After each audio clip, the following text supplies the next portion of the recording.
Hello and welcome to the Tiny But Mighty podcast, episode 17. I'm your host, E. We celebrate small businesses exclusively, always here. I'm also the founder of Main Street E-Market, but I am so excited for you to meet our guest today, Christian Ortiz, who is the founder and CEO of Mod Atlas Media, which is a pretty impressive social media marketing company unto itself, who is also the founder of Justice AI, that he is looking to automate activism over the course of time, which I am so excited to talk to you more about. I'm going to welcome Christian to the stage now. Hello. Hello. Thanks for having me today. Thank you so much for taking the time to be able to be here. I really appreciate it. Absolutely. All right. So let's start off with just a little bit of background about you before you owned businesses. You know, what's your story that made you decide that you would do this? Gosh, my journey has been all over the place. And I think one of the things that resonates with a lot of entrepreneurs out there is we don't realize the spaces that we're in until it's time to execute and do big things, right? And so I was in the service industry for restaurant service and customer service for over 20 years. I did corporate work for about 10 years, and I did retail, and I did all the things. And as a born entrepreneur, I was also a musician and a photographer and a self-promoter and learned how to do graphic design. And all of the things that I taught myself and learned how to do was just basically to pull myself out of the struggle. And it wasn't until 2019 that I realized that I unintentionally built a brand that was very powerful in my creations. And so I created Mod Atlas Media, and I never looked back. That's awesome. So 2019 is the founding of it, all the way to today, 5 years. How has that changed over time from when you started it, which sounds like it was kind of a necessity? It showed up, it was there, made sense. How has it changed over time? It definitely was spawned through necessity. I had quit my my corporate job, which I was super cozy in. I just was it was corporate, right? And when we work in those environments and we're meant for more, we realize that we have bigger and better things waiting for us. And so out of the necessity, it came right before COVID. And so I had the ability to support small businesses through marketing, and through all my marketing experiences, I had built my brands, for the last 20 years. And so I had all the experience that I was just sitting on. And that was the main focus, leading all the way up to today, where, like you mentioned earlier, I created this AI. And now we've taken this major pivot into not only how to market yourselves, but how to create inclusive environments within your small business to large organizations. And I've worked with mom and pop shops all the way to the Disney Corporation and Delta. So my portfolio is vast. And as a small business, as a one-man media company who's worked with single contributors, it's been pretty amazing just to see how it's evolved. I love that. And your dedication to small business as well is very values aligned for me. So of course, I love that piece of it. We always have to talk about small businesses here for sure. And it's 100%. Even better when your small business can serve a small business too. 100%. And it's a testimony, right, of the power that we have as small businesses. There is no limit to the amount of reach that we have and the amount of impact that we have with our passions and our purpose. Love it. So what did you want to be when you grew up, when you were little? Oh boy. When I was 5, I wanted to really be a fireman. I don't know why. It was just that little boy dream. But I also had this this innate ability to be very hyper creative. And my brother was a comic book artist, and he taught me how to draw. And so I always wanted to be a comic book artist, an illustrator, and then eventually, as I got older, I just wanted to be a creative. That's amazing. So that really is something that you stuck with. I think a lot of kids early on, the police officer, firefighter, kind of like those doctor, teacher, like there's just a few little buckets that everybody can kind of pick from. That's right. That's exactly right. And, ultimately, I am a firefighter in my organization. I put out fires every single day. So. That definitely makes sense. So what was the last straw that made you decide that you were going to start the business? So I have been highly involved with social activism probably since 2015. I had my racial awakening, as I call it, when I was 11 years old, where the realities of racism and the systems that were at play or that are in play um, became a reality early, but I didn't get highly involved until about 2015. And so as I am working in this corporate industry at the time, I worked for one of the largest credit card processing companies in the world. I fell victim to, and I hate to put it that way, but I mean, I fell victim to what we hear so often that happens in corporate spaces for people of color, where I'm pigeonholed into a position where my leadership was just blatantly racist and just the terrible human beings. And there was nothing I could do within the organization to get out of my position. And I was left with the decision on what are you going to do? How are you going to stick this out? How are you going to play the game moving forward? And I finally just took a self-reflective look within and understood what I'm not only capable of, but the things that I've done. And I made that conscious decision to just leave. And in 3 days, I got my business license and I started my social media marketing business because I already knew what strengths I had. And I just had to do a lot of reflection and really understand the trajectory that I wanted to go and literally take that leap, as they so say in the industry. That's such a profound story, because I feel like, first of all, I want to come back to the thing that really changed things for you at 11, if you'd be willing to share that in a minute. Absolutely. But the idea that you're sitting there trying to think about how you're going to work within that system and how you're going to play the game is exactly how you just said that. And instead of playing a rigged game, because quite honestly, that is exactly what it is, you just said, F it, I'll just change the game. And that's exactly what you're doing. I'm obsessed with that. Yeah. I learned really early, I think, one of the foundational pieces to my success is the early realization that when you lead with your conviction and your purpose, no matter what that is, usually we get into these spaces because it's very personal to us. This was a very, very personal fight for me. And for anybody who's followed me on social media for the last 20 years, you know that I am very unapologetic, very outspoken, and I call everybody out. And I literally found myself in a space where it was not only just to take the leap as a business owner, but a leap in a community that understood where I stand with these issues in a very hyper conservative area. And so I wasn't very popular. But however, people in my neighborhood could not deny the fact that I knew what I was doing in terms of marketing and reach and social media. And because I did have an affinity and a love for small businesses, my door was always open. And, it was also open for crucial conversations that people don't really want to have. And so I've been in these really uncomfortable spaces since day one, and I love it. Yeah. And that's a very unique skill set. Most people do not love that. That's right. Being capable of holding the space for a difficult conversation is something we do not do well as a society at large. No.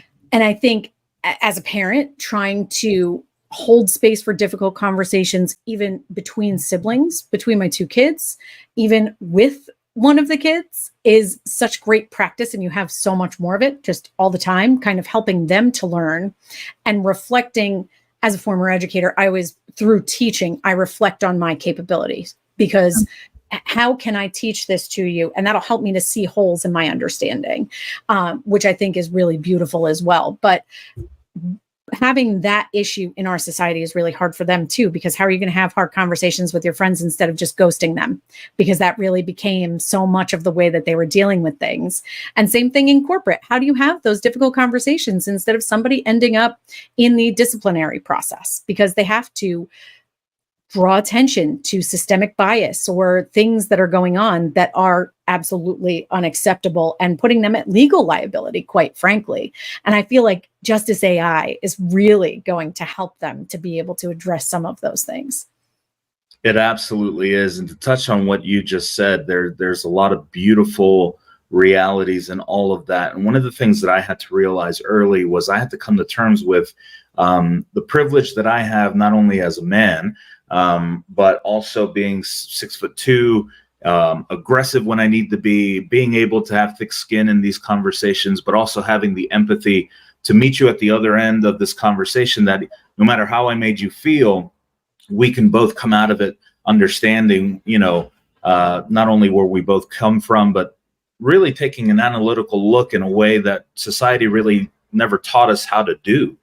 And so you learn in this space the limitations that society has in terms of having these discussions and the reasons why we're not able to. And as a leader in this space, I had to really embrace that. And so to be able to translate that into Justice AI, into AI period, is just huge. And I know that I'm ahead of the game, and AI is scary. And, the talks of DEI is scary for the most of society. So I'm working with juggling fire, without a doubt. Yeah, but it sounds like you're the right person for it, and you feel like you know that you're aligned every day, which is important. 100%. 100%. I love that. So can you share that story? What was the thing that really brought you to that at 11 years old? Oh my gosh, yeah. So it was so interesting. I was born and raised in California, lived there until I was 5 with my mom and 2 brothers. And we moved during the LA riots, right before they happened, right when Rodney King and all of that was happening. But of course, when you're that age and your family doesn't want to put the burdens of reality on a child, I never understood that it was all race-based, and it was all because of the corruption of the LAPD and the detriment that the Black and brown populations in LA were going through. And so I was completely oblivious to that. And then when I came to Jersey, and we moved to New Jersey, North Jersey, and I went to Catholic school. And I remember we were watching the OJ trial. I was very, very young, probably 9 years old.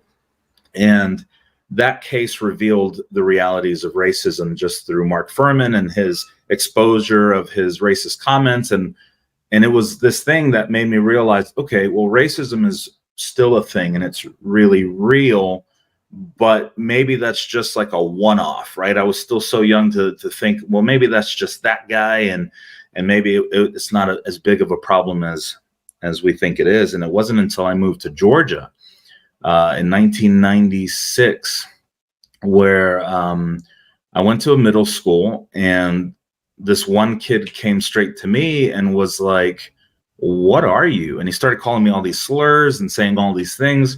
And it was that very second where I didn't even know how to react. It was like, okay, I thought I was getting punked. I thought it was a joke. I didn't really know how to digest it, how to interpret it.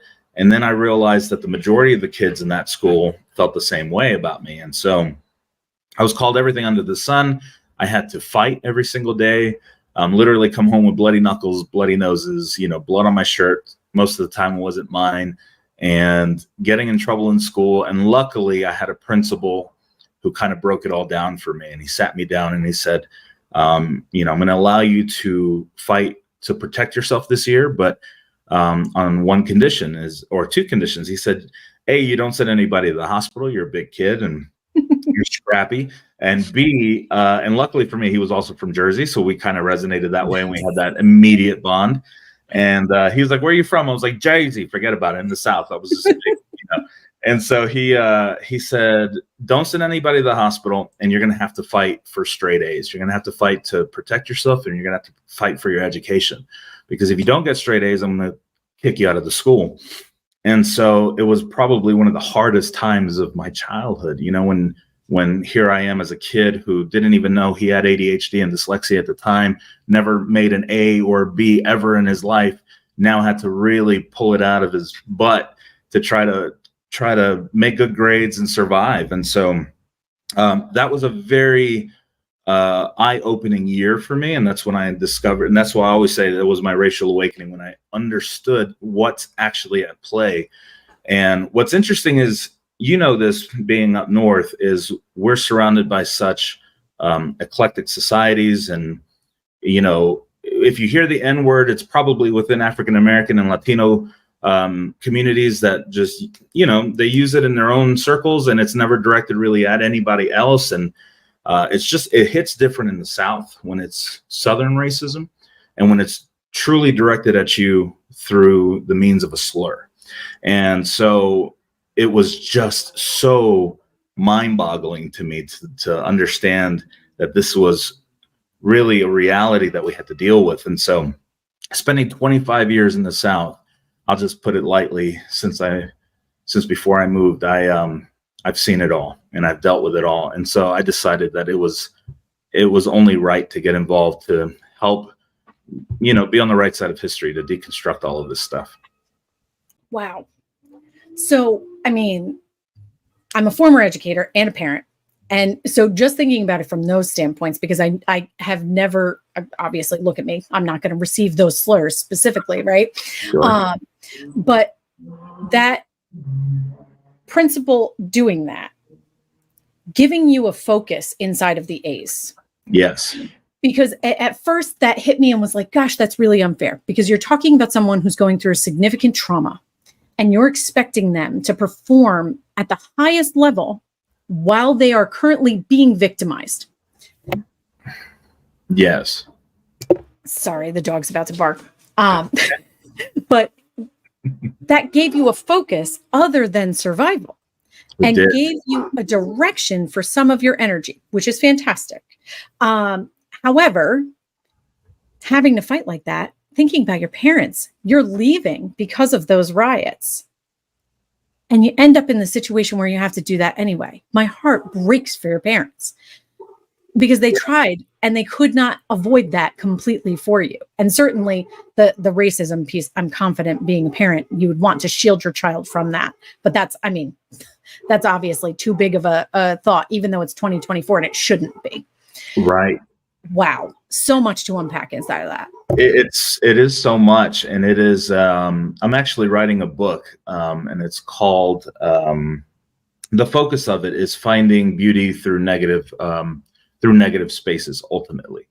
And what it is a reflection of my strengths and where they came from and the foundation through them, really based off of the inevitability of the realities of our society. And you bring a very interesting point. From me leaving from Los Angeles to New Jersey, racism has always been there, but it looks different in so many different ways, and it plays such different roles in our society. The area that I lived in Jersey was owned by the mob, and there weren't areas that I couldn't walk through being Puerto Rican, even in Dominican neighborhoods that didn't like Puerto Ricans, or Italian neighborhoods that didn't like anybody who was brown, or, whatever. And lucky for me, being, I guess, likable, I was able to find myself in spaces where, thankfully, my best friend was Italian. His dad was in love with my mom. Like, I had things playing for me that allowed me to navigate through these spaces. But it still prevented me from really taking in the brunt of the reality of these systems that are in place until I was in the South. And so it is a lot to navigate, but it is, looking back now, it truly is a part of my testimony into who I am and why I've come back. And forgive the noise in the back. My son is getting ready for work, so if you hear any weirdness, that's where it's coming from. Well, that is certainly better than my dog continuing to bark. So it's going to be fine. But I think it's interesting from the standpoint of the book writing, and I'm excited to be able to see it as it's coming out and read it when it comes out, because the beauty of adversity and rising above and getting to the point where you are when you face challenges, I have found personally, after going through things, the saying of, you've survived all of the bad things that have happened to date, you'll get through this one too, is stronger with every single thing that you overcome and every moment that you have the ability to pick yourself up off the floor. Sometimes you're also picking up the other guy off the floor, it sounds like. Absolutely.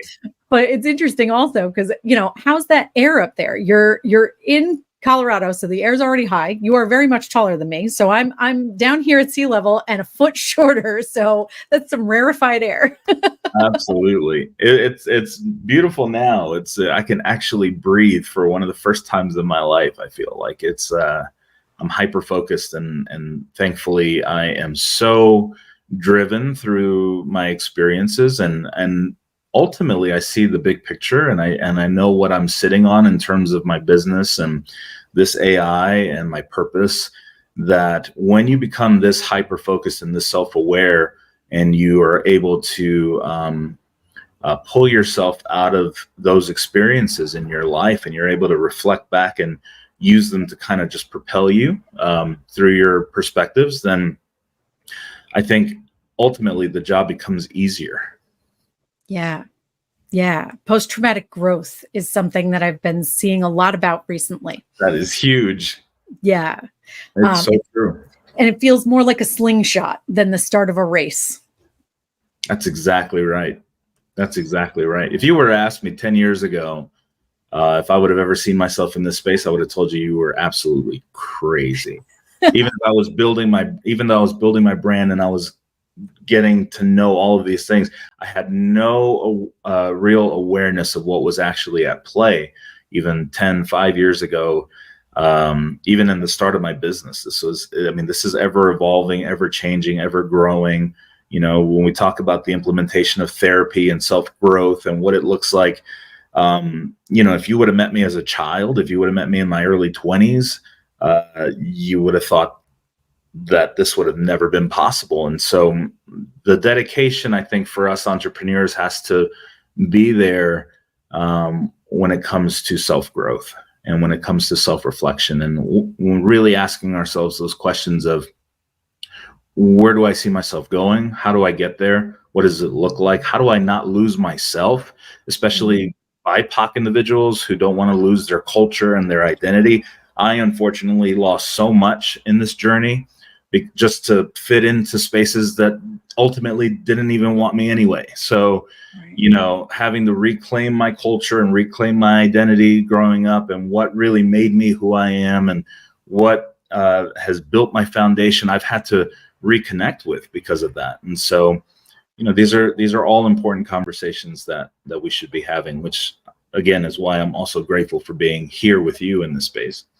Oh, thank you so much. And it's funny because a couple of people, I can't even remember who the guest was. We were talking about decorporating ourselves, which truly is decolonization. When you are on the other side of a corporate role and you are now your own boss.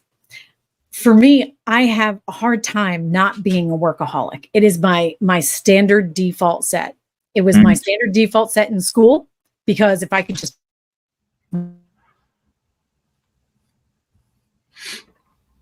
do the things that I wanted to do in the spaces that I wanted to do them in, and if I just worked harder, then that person next to me, whoever they were, that was getting more privilege and more opportunity, and they're looking at me in corporate and, well, kids and all of those kinds of things. Are you going to be the first one that we're going to promote? Those kinds of challenges. If I could just work hard enough, I could prove to them that that's not it. And my husband, it is a true life partner. He is not the kind of person that mails it in. So I don't have the ability to work from 8 a.m. to 8 p.m. to be able to get started in my last role and to start up this business and all of the things that I've done over the course of this, if he's not an equal partner and then some. But people don't make those assumptions when they see a femme presenting individual walking in the door.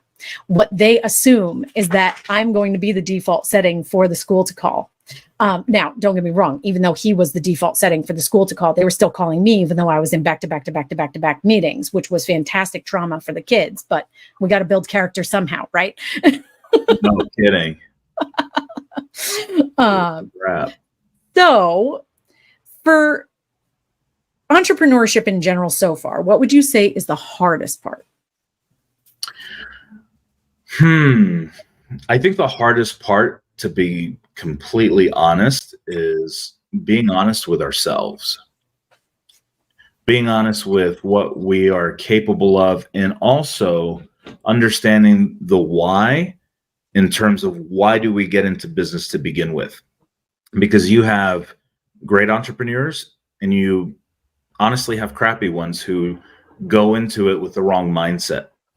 And so I would say that is probably the hardest thing to determine right from the start, is to have the self-reflection, to ask yourself, why am I doing this? What is driving me in this? Because that question is ultimately going to determine everything, right?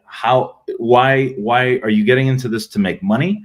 And I mean, obviously we all do, but in a servant leadership, and I try to not use that word so loosely, that concept says, when you serve others, when you do for others, then the money's going to come automatically, regardless. Your status is going to be there. Your success is going to be there when you prioritize the needs of others, and because that's what business is all about. But a lot of people just get into it because they want to get rich quick, or they want to get rich fast, and they come up with all the ideas to make money, and it just leads to really crappy entrepreneurship. Yeah. Wow. And that purpose and alignment with why you're there helps you in the moments that things get dark. And they do. They do all the time. Yes. And never stops. Yes. Wow. Right. That's awesome. Mm-hmm. What's your favorite part, though? My favorite part is watching people's faces drop when I show them my creations, and when I show them the services that I offer and the things that I do. I love that. It's amazing just to see their reaction. With the finished product? With the finished product, or even ideas, or seeing the potential of where I'm going. But it's easier also for me because my brand is built through my creativity. So through my videography, photography, I have product and portfolio that I can show. But even with this AI, introducing this AI into concepts, I don't want to speak for anybody, but just every time I show it, people are just like, oh my gosh, this is like phenomenal. And it makes me happy just to understand that there's such a large number of individuals who see the need for these things too. Oh, yeah. And so to break the third wall here for a second, we were talking about this yesterday, but I've been following your social media on your Mod Atlas media, as well as your personal social media, for a while now, and watching the things that Justice AI can do. We have to have it. Like this isn't an optional thing. This has to be inside of your organization. And for mid-sized businesses, small businesses that are trying to grow, that have employees, this is the perfect way to be able to make sure that you are meeting your employees' needs and your customer base, and you're not alienating people, which is really, really easy to do because we are steeped in all of this culture and all of the supremacies and isms we've been steeped in this entire time. So you can't base your marketing off of marketing that you've seen other companies do without potentially having accidental moments that you're alienating some of your customer base. 100%. And when you're running an organization, especially a Fortune 500 corporation, which is who I'm targeting specifically with these things, one of the areas that all of them miss the mark on is not only taking care of their customer base, but their internal culture. And so their internal structures are failing and crumbling because they don't have the cultural competency to be able to understand how to navigate and prioritize the needs of the people that are making their product and who they're working with internally in all of these systems. And so it was very eye-opening for me to watch that as well.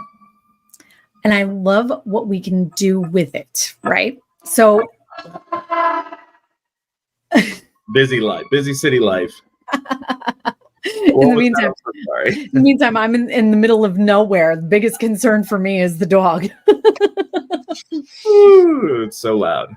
So in terms of what it can do, so if a small business owner is listening, if any business owner is listening to this podcast, what would you say are the ways that you could utilize Justice AI just from kind of like a top line for your business?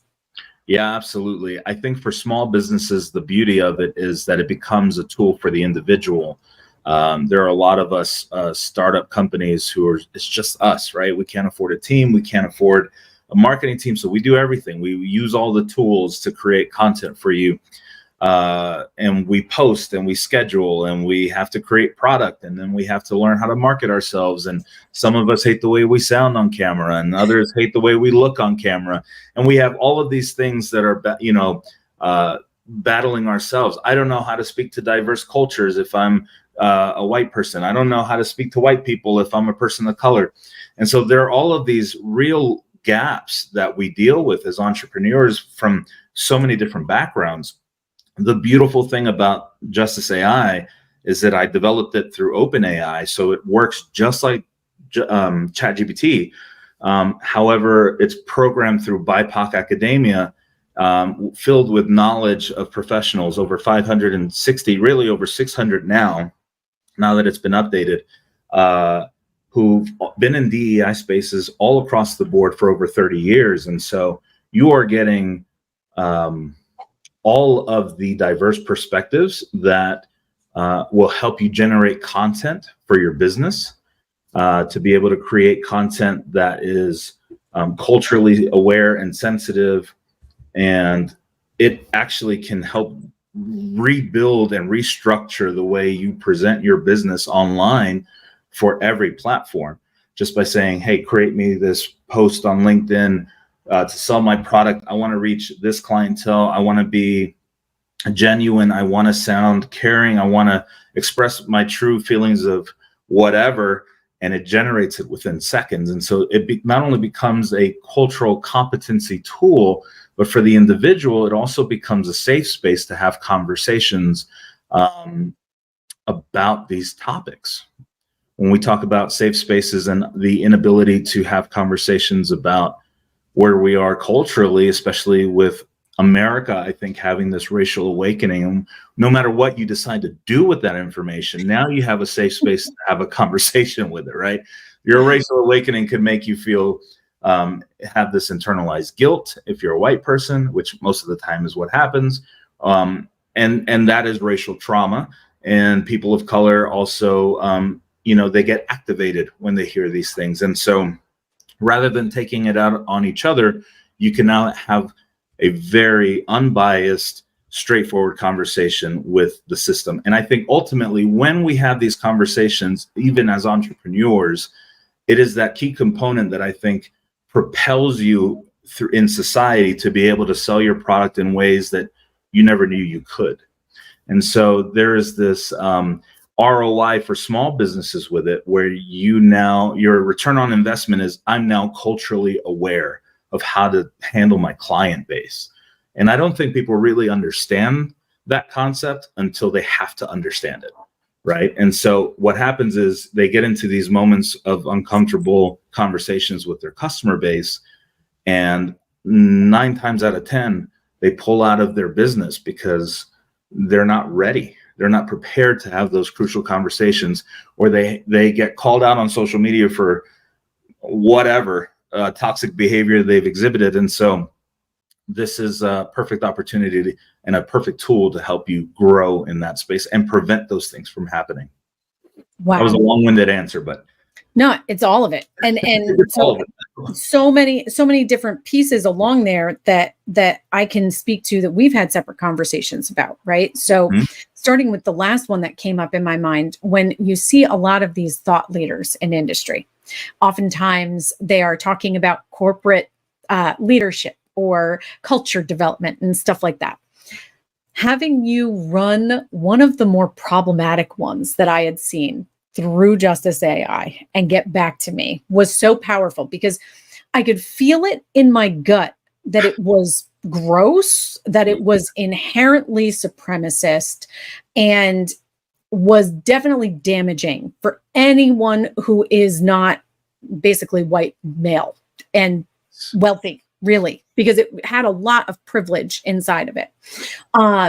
That you are capable of then picking out all of the pieces And obviously it's the AI that's generating that. It's unbiased. It's giving you this information of here are the problematic statements. Here's why they're problematic. And that's so important when we're looking at these things, because you could be sitting in a training as a small business owner, and you could be listening to things and it just doesn't resonate with me. And I just don't understand why. And you could see a lot of heads nodding in the room and be like, why am I the only one that is just not connecting with this? I don't understand it. And then you could take that presentation in a PDF format and upload it into Justice AI. And it could explain to you the reason why you were feeling icky, which is what a gift. It is the ultimate gift, right? I think for anybody who's marginalized, and this is a perspective that not a lot of cishet white males can understand, unless you've done the work and you understand that way.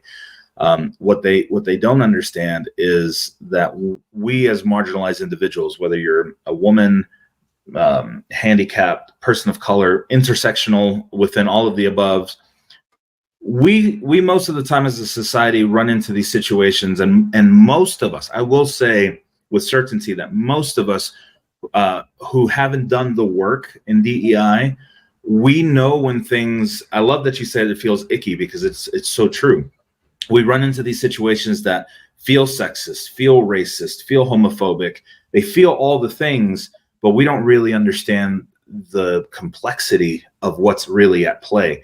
And so one of the things that we've been running tests on with Justice AI is we're putting these scenarios in here, and women and people of color and just all marginal LGBTQ community, and it's accessibility, right? DEIBA now. And so anybody who's anybody in the marginalized groups can run these situations, and now Justice AI can give you an analytical dissection bit by bit of what's actually at play. And what that does, it gives you this ability to walk away with your sanity and your peace.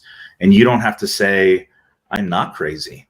I thought this felt this way. I just didn't really know why. And then you have the power, you're empowered to move certain different ways. You can say, how do I respond to this, being that it came from my boss at work, my best friend, my mom, my brother, my girlfriend, my wife, my husband, my partner, in all of these situations, so that you can either choose to maintain and work and navigate around individuals, or you can choose to put your boundaries down and learn how to build your boundaries through the app and walk away. It is the tool that society needs and has needed for the dawn of time. And so I'm super proud just for that aspect alone of what it can do.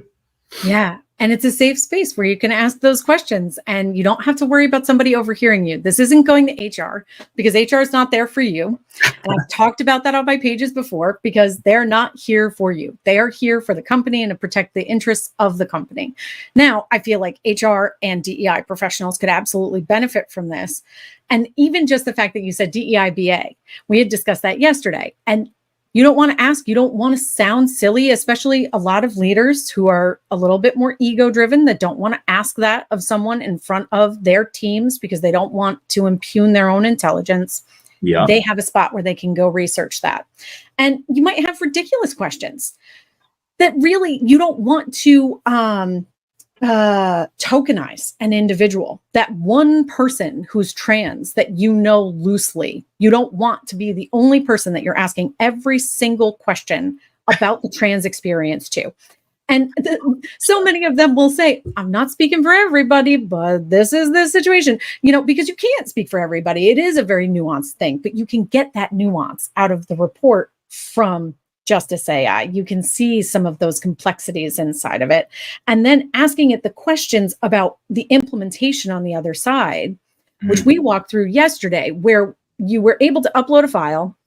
It showed where the biases were inside of this document, and then ask it for, okay, how do we address this for our team? So here's the issues that exist. Sure, we could change a policy, but it's not just a policy. If you change a piece of paper and nobody sees it, it's like the tree falling in the woods with nobody around. Yes, it does make a noise. Physics would tell us it creates the same wave and it's going to make sound, whether you're there to hear it or not. That's However, right.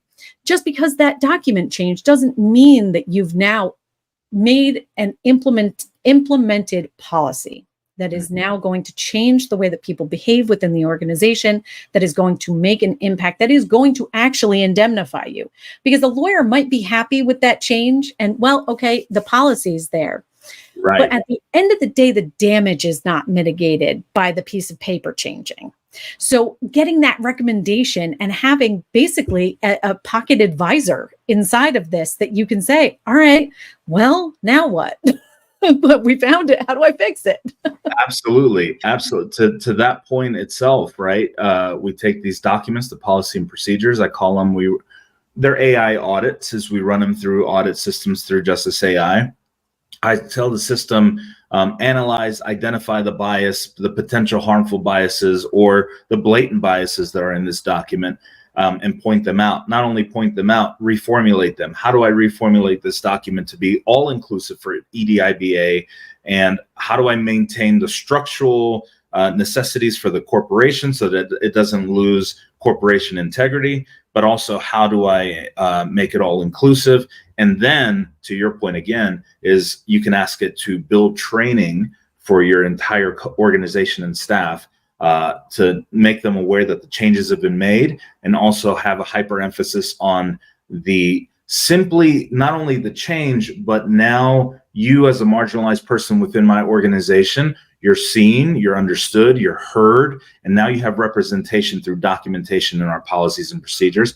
And when I tell you what it's done for organizations already, when their individuals are like, holy shit, I'm in your documentation now, I feel so seen. I feel, what can you even imagine is that going to do for the person in terms of them dedicating their time into your organization? They're going to give you everything just because they feel like you have their back. And that is part of what we were talking about earlier, how important it is for those inclusive cultures inside the organizations. That's where the return on investment is, for sure. Oh, absolutely. At longevity of the individual, without question. And you don't have to be the highest paying gig in town either, because if people really truly feel included and cared for, and that has to be more than just performative. It's more than just a document. It's more than a social media post. It's more than rebranding your logo with really pretty colors once a year. It's more than making a statement when something happens. It is so much more. It is the day-to-day living through it. And I would say that from my perspective, something that I talked about, almost a year ago, actually, the review process at the vast majority of these companies, and especially with the way that it was designed in the wake of changes that were made by certain CEOs honestly, GE is really where this started, where they would rank everybody against each other, and they were getting rid of the bottom, 10, 20% of their employees every single year, and, treating them like they're disposable. And then the idea that we call them human resources, there's something so inherently like people can be bought and sold about that. And it just makes me really uncomfy. I don't like it. But keep the name, because at least we can see you coming. Okay. Don't change the name, because then we have to figure out what you are. We'll find you. But, so when it comes to reviews specifically, recency bias is one of the biggest issues that you will see with a corporate review. So and here's a perfect example. Last place that I was at, we did our reviews from January to December. That's the period of time that you were reflecting upon. But we were doing the review itself in March. And in April, you were getting your merit increase, whatever it was, which used to be a COLA. It's no longer. Now they use it however they want to, especially with inflation rates being all over the place. I told you that I'm pretty much unemployable through corporate. This is the example. Okay. So when it comes to these, oftentimes the amount of favoritism, patriarchy, white supremacy, and everything that is just absolutely built into the systems of these reviews, inside of the questions, inside of the things that they care about, is so highly problematic. Even in education in the public sector, there was a section in our rubric for attendance. And you're telling me that this is equitable and you're going to distribute this across however many things, right? after a maternity leave, I was given the lowest score on my attendance because of a maternity leave, which, by the way, is illegal. You know who you are. Nobody put a gun to your head. You circled it voluntarily. That's on you. So you sleep with that. But that's inherently biased to people with disabilities as well, and should be something that the Americans with Disabilities Act sees in court. But I'm confident that it's too ubiquitous for them to even tackle. Who knows who would take up that particular thing? But this would be the perfect tool to run your review process through, to make sure that you are not putting automatic barriers in the way for certain groups within your organization. And definitely could say, hey, we're reviewing from January to December. We're doing it in March, whatever. I'm relatively confident that Justice AI would immediately be talking about the fact that you're 2 months removed from this. Why are you writing them now? And the opportunities for those gaps to exist, because I would see it where somebody started to struggle at the beginning of the year because something had happened. They'd missed time, whatever the case was. And now all of a sudden that's a part of the conversation in their review. Mm-hmm. And, everybody would talk and say, well, you keep it out. Nobody ever walked that talk. It always ended up in there in some way, shape, or form, even if it was just one of the scores that was just lower. They didn't put it in any of the written parts because they wouldn't, obviously put themselves at risk. Although I saw plenty of people willing to write stupid stuff in the comments and put themselves at a lot of risk. But, the ones that were smarter would hide it in a rating, but it was still there. Mm-hmm. And the fact that somebody would speak up against an injustice, how is that represented in this review? They pushed back, but they're trying to stop you from getting sued. I can't tell you how many times I've been that person in the room being like, hey, this is a potential issue for you. And it would have been so powerful to be like, okay, if you don't believe me, just here's the AI printout. This is where your legal liability exists. That's right. It's not a me thing. It's not a perception thing. Yeah. Here's the data, man. It's not a perception thing. You can't tell somebody that they can't do X, right? It's so interesting that you bring up that point. And there's a bit of intersectionality if you were to draw parallels between individuals in inclusive space conversations and corporations, right? You're going to have a lot of liberals, white liberals, people of color even, who are in spaces who it's the illusion of inclusion is what we call it, where I am doing all the things and I'm learning and I'm educating and I'm doing this, and I want to be seen as a leader in this space. Corporations, that is such an even more hyper reality for them, because reputation is everything for them, and we're talking about billions of dollars in reputation simply for DEI, and it becomes a threat when they miss the mark. And so to all of the corporate executives who are going to be watching this, I know that your question right off the bat, because you and I were talking about this yesterday, is the first thing that I get met with is, what's my ROI in DEI? And my answer is, just last year alone in 2023, the Fortune 500 alone spent $127 billion on discriminatory lawsuit practices, both from discriminatory practices in their field and people quitting and turnover rates because of discriminatory practices. And so, which tells me ultimately that they're all unequipped to do what's necessary for this. And so it is, and I say all this to say that, going back to your conversation just a minute ago, what I've realized, what this boils down to, is corporations have to be vulnerable and they have to be honest within themselves. And so what they don't like is accountability culture. It's never cancel culture. It's accountability culture, where we hold you accountable for where you're missing the mark. And when it comes to egos and the people that drive these Fortune 500 companies, and we've been an organization for over 100 years, well, of course we know what we're doing. They don't want to hear the realities and the truths about these. And so it does take that individual, that shark, to go in there and bang that door down and say, y'all are effing up big time, and here's the data, here's the proof. It's indisputable. And now you have an opportunity to make the real change that's needed. And I think where it puts me in an advantage is that I'm very vocal online. It's not so much that I'm going to call these companies out, but when you have a platform as large as mine, where it's basically 1 million followers all across all my platforms, enough people will start waking up to the idea that that this is a reality. This is a reality that they are not addressing. Yeah. Accountability culture, not cancel culture. It's 100%. So we talked about Brene Brown the other day, and Brene Brown is the person who talks about staying awkward, brave, and kind. She talks about vulnerability all the time. And so without question, I think if you're going to lead through change, she'll tell you that the research says that you need to be vulnerable in order to be able to do so. And that vulnerability is required so that you can take in information from your team and you can take in new data into your data set and now utilize it in a different way moving forward.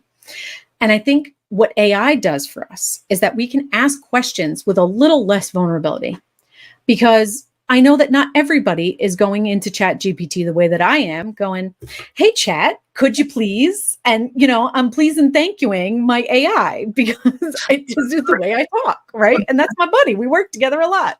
So, but you can go in and you could just say the thing that's on your mind, and you don't have to worry about somebody else hearing you to do that. And yes, when you do mess up, accountability culture, that's exactly what we need in our society. But it becomes cancel culture the second that you stand 10 toes down and with your full chest, you decide that you have done nothing wrong, even when what you said was blatantly, very clearly wrong. Absolutely. Absolutely. And if we, and the reality is we as a society, we're not an accountable society. We were just never formulated that way through our systems and through the way we operate in these supremacist systems that we have in place. And so accountability, I think, is so new to most people. And also empathy and self-reflection, like these things that you would think everybody is capable of. These are new concepts that are being introduced, and now they're being translated into business practices when they've never been translated as such before. And so when we talk about juggling fires, that is just yet another pillar that I have to juggle every single day, is when we use this terminology where people are like, I have to be accountable for my fuckery. Like, what is happening? Like, I've never been held to that standard in my life. Who are you, person of color coming into my organization? And it becomes this really weird interaction that, frankly, my ultimate message is it's a you problem, not a me problem. I've brought it to your table. You have the ability and the choice to do with it what you will. But again, I sleep well at night like a baby because I'm doing the work. I'm doing what's necessary. And so it's very interesting to go into these spaces and to stir the pot the way that I'm stirring the pot. And it is digital activism. It is just translated into what's in real time versus what I'm putting into systems. Love that. I want to be a fly on the wall in those meetings just to be able to feel out those vibes, because I'm confident that there's varying levels of tension in that air. It depends on who you're sitting in front of. Yeah. And it's very interesting. I talk to a lot of DEI leaders in Fortune 500 companies. And when I introduced the software, I wish I could just tell you the names because it's really not a surprise. I'll just say there was one in the South in Georgia that I recently spoke with. And she had a very beautiful way of putting it. She was like, I work in this organization because I do take pride in the way that we celebrate diversity. We celebrate diversity unlike any other Fortune 500 company in the world. The problem is that when you actually are implementing change that is going to foundationally change the structure of the processes that were put in place in the 60s and 70s, then, for lack of a better term, the crusty white dinosaurs that have been in power and in these boards, they're going to raise all the questions and have all the concerns. And so it gets to the point where I can't even get into a conference call with said individuals because they're automatically shooting the idea down. And so what it does is it unveils the performative representation and the performative actions of these Fortune 500 companies that are flexing so hard on their documentation and online and on TikTok and on Facebook ads with, we do this for diversity and we hire these, but the reality, it's all performative. And so it gives me the opportunity to even up the ante and really have even more uncomfortable conversations or God forbid I get your email and I really let you have it in your email where it reveals what I not only see, but also I'm providing a solution to this. And so it speaks so, it is so loud. Their complacency and their silence is so loud in this space. And so I know that over time, this software and this initiative is going to be more welcomed and opened over time. The more we talk about it, the more we normalize these things. But it's a challenge right now. Yeah. Without a doubt. Thinking about documentation that was put in place in the 50s and 60s. And, you mentioned before 100 years ago when you started your business, because you've been around for 100 years. The older your company, the more I humbly believe that you need this. 100%. Younger companies are going to struggle with these things less. It's not that you're not struggling with these things. It's not that you don't need it. It's not that you don't have places that you could refine. However, your starting point is just a little better in terms of the Overton window. For sure. For sure. No, that is a valid assessment, no doubt. Thinking about self-awareness though, and this comes up, self-awareness, self-reflection comes up all the time in these interviews, because as an entrepreneur, if you are not self-aware, you will not succeed. You will collapse because you will not meet the needs of your customer base. You will not get your goals accomplished because you will run a million miles an hour in the wrong direction for too long, spend too much time, energy, and money, and you're going to go toe up. But the idea of self-reflection being self-accountability is what really came up, because you can reflect all day long, but are you going to hold yourself accountable to doing better tomorrow? That's it. That is exactly the missing puzzle. People are like, I self-reflect all the time. I'm like, yeah, but what you see is something you really hate and that you don't like, and you don't know how to, with self-reflection, the purpose of self-reflection is figuring out what your next steps are in your personal growth. That's the only purpose of self-reflection. And so you can self-reflect all day long. But if you are not putting in the processes for growth, which I believe DEI is, that is what DEI is. It is the next steps in humanity for our growth and evolution as a society, so that we become the best selves of ourselves and we evolve into the best society that we can. That is the power behind DEI that nobody really actually talks about. Absolutely agreed. Absolutely agreed. Because we can't get there unless we do it all together, but we have to do the individual work too.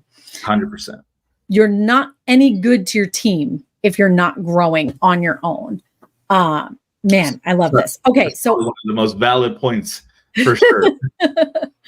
So yeah. I want to ask you one closer question. I know we're at our hour. We could talk for honestly another like 3 or 4 hours. For sure. This is so fantastic. But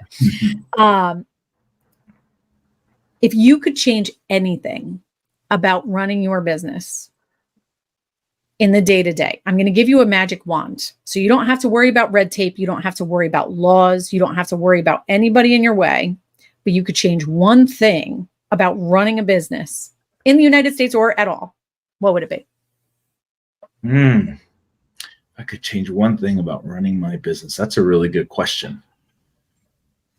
One of the strange realities that you come to when you are not only an entrepreneur but a social activist is this conundrum of battling with, here I am deconstructing white supremacy and oppressive systems, which capitalism is an oppressive system, and yet here I am having to play the game in trying to build inclusive spaces within an oppressive system.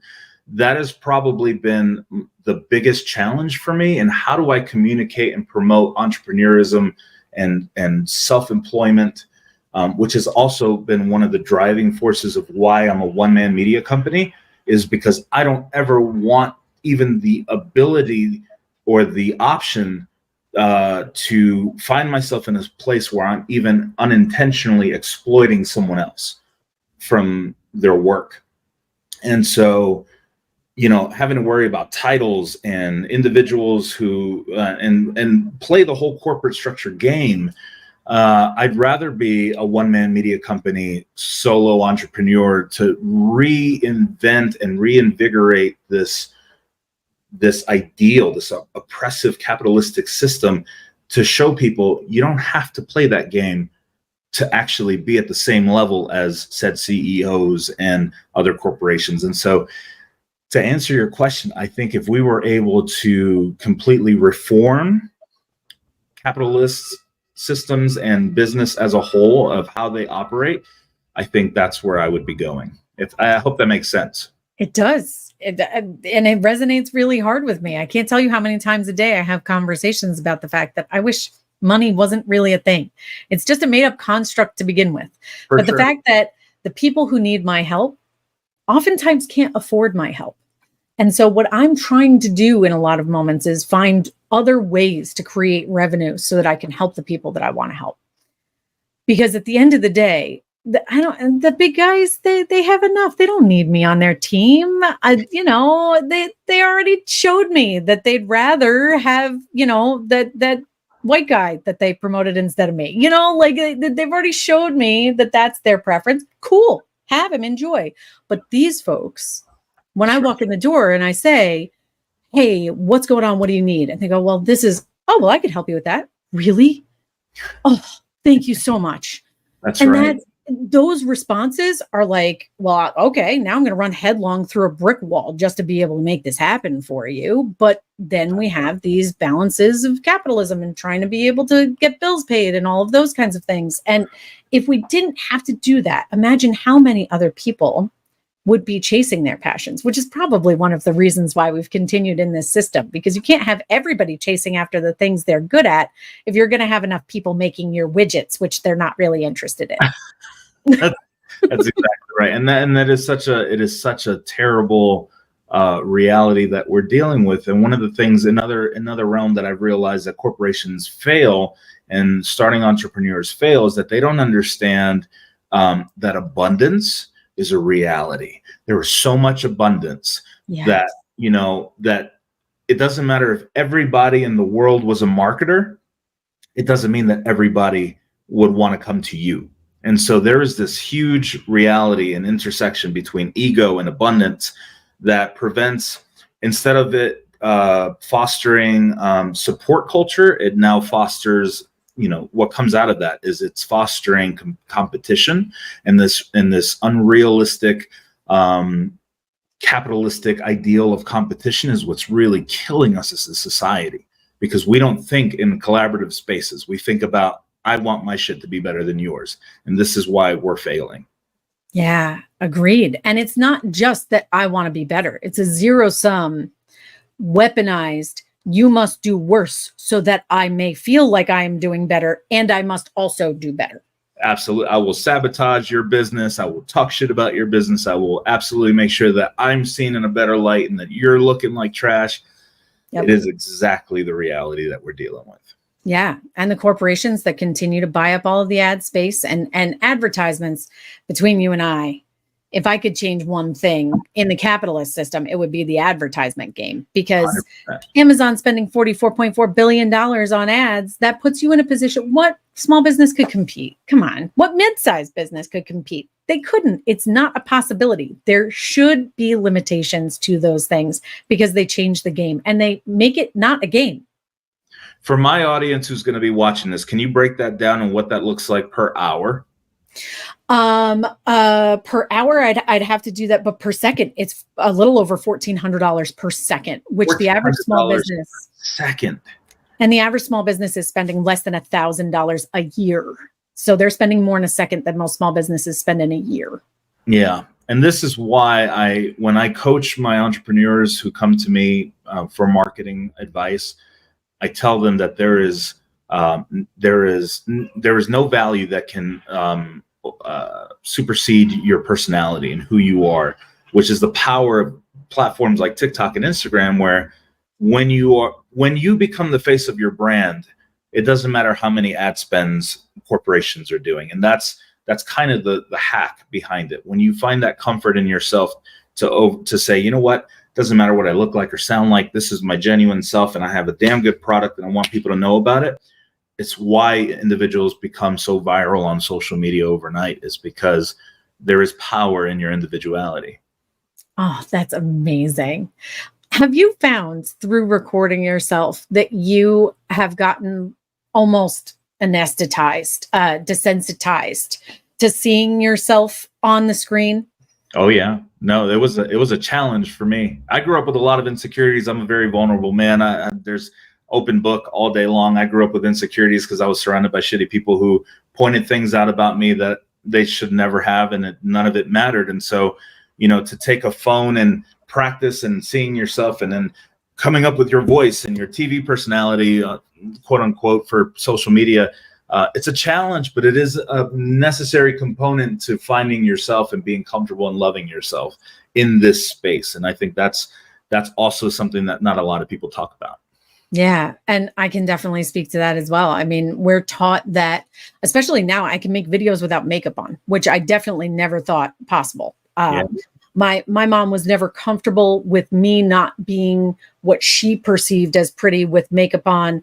Even the fact that I don't dye my hair anymore and my grays are there, she immediately, her first response, yeah, it looks okay. When are you going to dye your grays?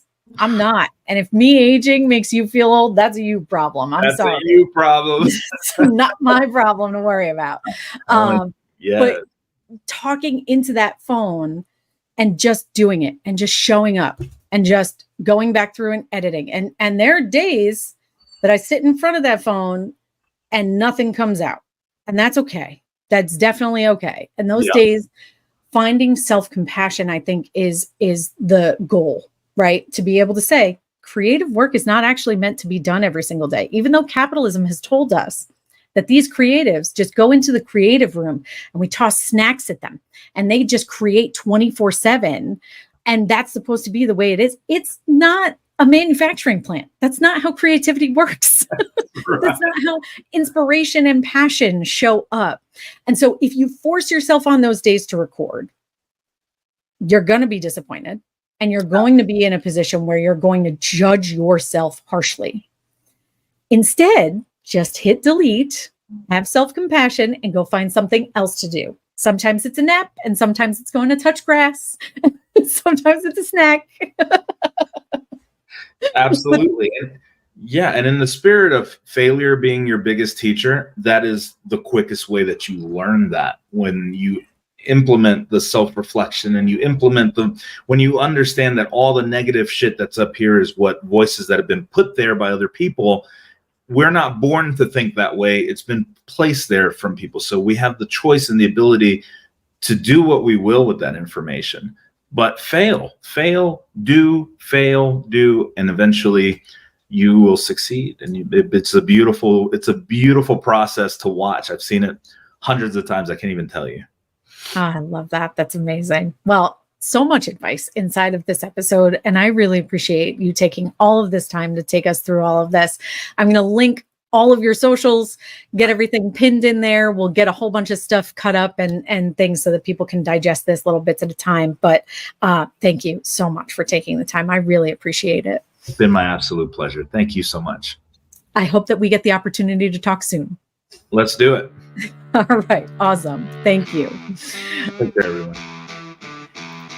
All right, guys, we're 10 minutes over. If you're still here, I really appreciate you. We could definitely do an episode 2. And if you want that, you should just pop that in the comments and convince us. All right. We'll definitely make that happen if you're interested. Make sure that you are getting to Mod Atlas Media and Christian Ortiz on everywhere socials. If you're seeing this right now, or if you got here from those posts, make sure that you are following and sharing that out to other people, because we need to get the word out about Justice AI in particular. If you're a small business owner and you want to find out more about Justice AI, please reach out to Christian directly. He would be happy to walk you through it. And on his channels, you'll see a whole bunch of different ways that he's utilized it before as well. So if you're, a little on the fence and you want to kind of see the way that that's going, you should definitely do that. Thank you so much for taking the time to be able to be with us here today. As always, shop small, y'all. Figure out how to find a small business this weekend. I know that they're not always the easiest things to find. Go to a farmer's market. It's beautiful here in the Northern Hemisphere. There should be plenty of opportunities to find small businesses there. Thank you so much for being with us. Take care.